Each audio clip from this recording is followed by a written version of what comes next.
Hello everybody, hope you're doing okay. I'm going to try a little Zwift run today. I know I've been doing the Zwift Run Academy, which is a series of workouts and group runs and races. You have to do 8 workouts and 2 group runs or races. So today is the last day to qualify. So I've actually graduated yesterday and we're going to have a little 5k race now in about 5 minutes time. So need to get a little warm up done. I'm not going to try this too hard, but I've got the Adios Pros on because also in game I've also got the Adios Pros as well. So here are my Adios Pros for real life, and if you can see there in game I've actually got the Adios Pros on as well. So what we're going to do is we're going to record this run, and I think I'll do a little bit of a summarised commentary as I go along rather than streaming it, because I used to stream a bit, but I need to get myself back into the game of streaming, get my sound sorted out, because otherwise you get the sound of the treadmill coming over the sound as well. So okay, let's get my warm-up done and we'll see you in a bit. So here we are on the start line with a few minutes to go, and you get to run on what is a virtual treadmill on a virtual environment. So it's a chance just to get to stretch your legs and do a traditional warm-up without obviously any worries about getting lost on the way to the start line. So on the screen there, top left, you can see your heart rate and your cadence. You don't actually get to see your speed yet because technically you're not really moving, are you? You're sort of running on the spot, as it were. And you can also see that you get a bit of banter there. Sean Jefferson is from Zwift HQ. He was a former sub 4 minute miler, and so he's leading the run. He's got that yellow beacon. That means that he's sort of the one that's sort of in charge, as it were. Although in a race, it's obviously it's not quite the same thing. But we do also group runs as well, where the leader becomes a bit more important and shouting out instructions and stuff like that. So here we are just before the start. You get like a 10-second countdown that comes over and it rings along. So we're all still running on the spot here, ready to go like you would a traditional race.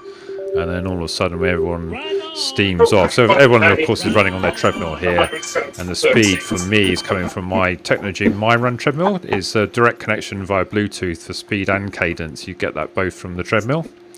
So I set off today at 13.2 kph, so fairly steady. I wanted to see how I felt, and I was thinking, could I sort of run about a 20-30, something like that for 5k? Now Zwift races are slightly odd in that the races are often slightly longer than 5k. If you look closely there, the distance and the timer has only just gone up, so there's a bit of a run in. It's a bit like sort of like a chip and gun time. It's a bit of like a bug that Zwift need to sort out. But you can see I've already gone there from 13.2 to 13.5k, so I'm starting to think that I need to get myself up going a bit faster, because there I am in about 35th place, so not going too badly. But then I've decided enough of this 13 kph lark. I'm straight up to 14k, and that's kind of like sub-3 marathon pace, isn't it? So this is the first hard run I've done since I tore my calf in September. So a bit wary, but the Adios Pros are doing well. Nice and bouncy, not quite as bouncy as the next percent, and perhaps a bit heavier, should we say? But yeah, pretty good. So I'm enjoying them.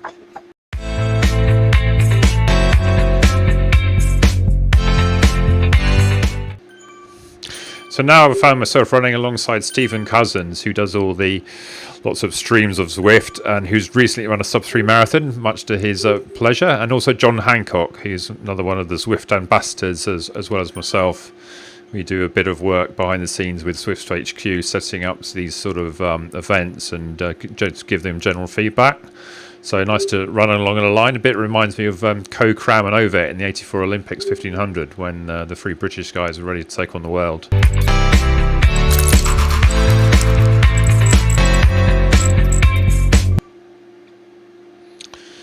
So we're coming up to the first K here, and I'm not starting to feel okay at this sort of speed. 14.5 kph now, so just outside a 20-minute pace. And let's see what my first 1k split is. It looks like a 4:13 for the first K, so it's sort of a reasonably gentle start. Obviously in a proper race you'd probably want to start off a bit quicker, but there's also a thing on a treadmill that you tend to start off sort of steady and do a bit of a mildly progression run.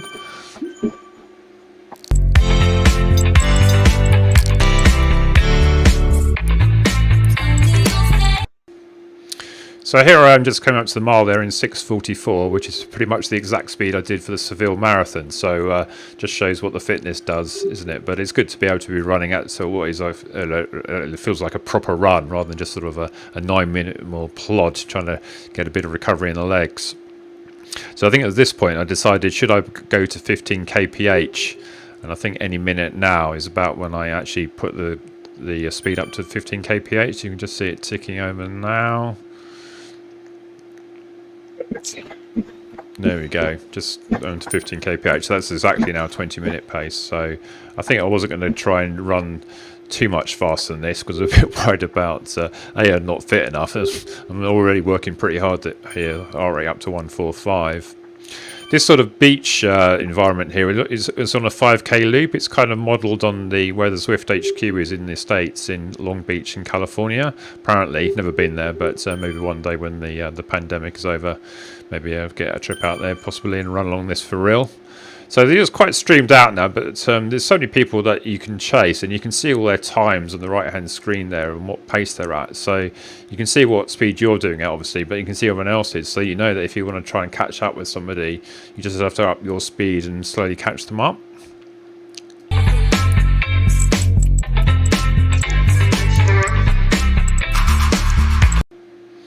So here I'm just coming up to the halfway point, 2.5k, and I think at this point I decided to go up to 15.2 kph, which is basically the speed I kept going for the rest of the run. My heart rate is now 147, so that's pretty high. I mean, that's certainly like a race effort for me. And here I am with Gary Corin, I think, isn't it how you pronounce it? He's a regular on Zwift, so it's good to be out running with these people who are good runners. And I was starting to think now, could I actually do a sub 20 here? But I think the main aim was just to get round in one piece. And you know, in a real 5k, this is about when you start to feel it, and then you start to feel tired, and it still feels a long way to go until the end.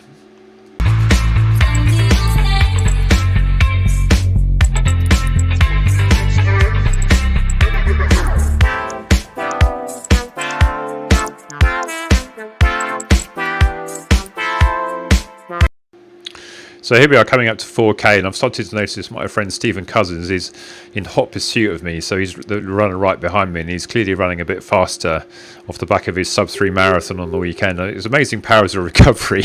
He was back on Zwift on Monday, Tuesday, and again today in this race. And he tends to start off quite steadily, but I think when I looked back at it, what he was doing is he's doing about 17 kph here.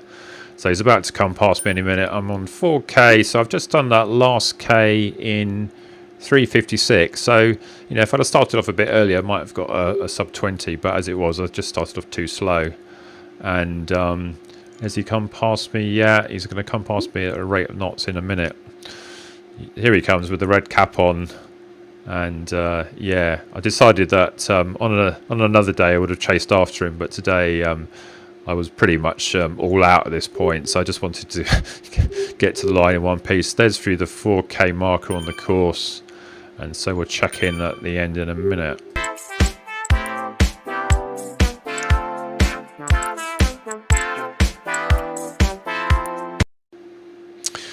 So here we are with 200 meters to go, bit of a clear road ahead. I'm not likely to now catch anybody else, am I? But I've got a guy coming up behind me, so I'm still at 15.2, which I've maintained all the way from 2.5k. So I was pleased with that, be able to keep that sort of pace going.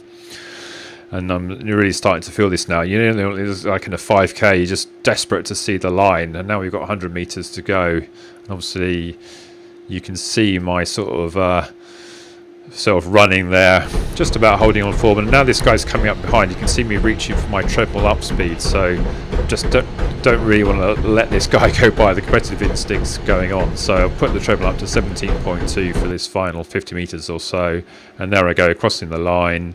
And as soon as you cross the line, you get your race position. So there's my race position, 20:39.4 for the actual 5k plus that running bit. So when I looked it back, I'd actually run 20:07 for the exact 5k. So yeah, I was pleased with that.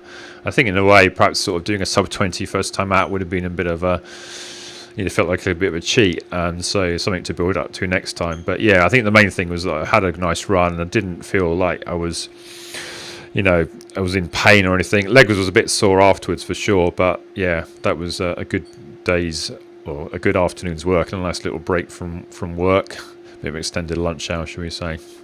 So it keeps on this screen for a bit, and you can scroll up and down and see what the other runners did. The fastest runners in this race did about just over 15 minutes, so you get some pretty good guys and women doing this for sure. But yeah, it's certainly nice just in the winter, have a little break, have a little go on the treadmill, and great competitive environment. So you now come back onto the main course, and there's John Hancock just walking past me, who's I know very well on Zwift, that we saw running earlier. So if you skip ahead now to the end screen. So I've now just about recovered in time, and there's a ride on from Eric Min. The ride on's a bit like Kudos in Strava. Eric Min is actually the chief executive of Zwift, so it's great that people like him jump in and see what's going on. He's very passionate about the platform, and is a runner and cyclist himself, and a pretty good runner, and to be fair. And I think he's probably a better cyclist than that still. So here I am just sort of contemplating ending this run. So what you do now is you go onto the run, and then you can check your sort of splits for your mile, kilometre, 400 and 800, both all time. Well, I think all time on this installation of Zwift, and also in this run today. And then on this screen here, you get an overview of your run. You can see like a speed, cadence, and heart rate, and you can sort of check out how it went. Obviously, 5k like that, it's quite good to see a sort of a progressive increase in heart rate, as you would expect. No sort of blow-ups, and also the speed there, it also increasing. I was just sort of stepping through each of those paces that we saw in the video, and with a little final little sprint at the end, just as you would do in a proper race, really. And it was good to see that Zwift had actually awarded me a new PB. I'd actually lowered my PB so that I was not having to do the workouts too quickly when I was recovering from an injury, of course. I was still far from top speed, but then... So yeah, so that's 20:07 was my actual 5k time for the 5k bit, apart from that bit at the start. So, and then you sort of get equivalent times that you can accept. So the idea is that when workouts are based off a certain percentage of your sort of 10k if it's a 10k session, or your 5k if it's a 5k, and then you go in and just save your run, give it a title to whatever you want to do. Okay, run done. I did about 20:37, I think. That's pretty good actually. It's about faster than I thought I'd do. So I set off about sort of 13 kph, quickly moved up to about 14, and then quickly went through the gears to hit 15, and then 15.2 for the second half. Yeah, I wasn't really going to risk going any further, but the Adios Pros did well. I feel like a bit heavy on the treadmill, but nice and bouncy. Not quite as nice perhaps as the next percent, just with extra weight, but saw me through a mid 25k with a very low level of fitness. I'm still wearing a bit of tape on my leg to help it recover. You get a sort of false sense of security after all the tape, but I think it certainly, at least mentally, helps me to sort of get that leg a bit more sort of solid. Maybe then the running becomes a bit more difficult.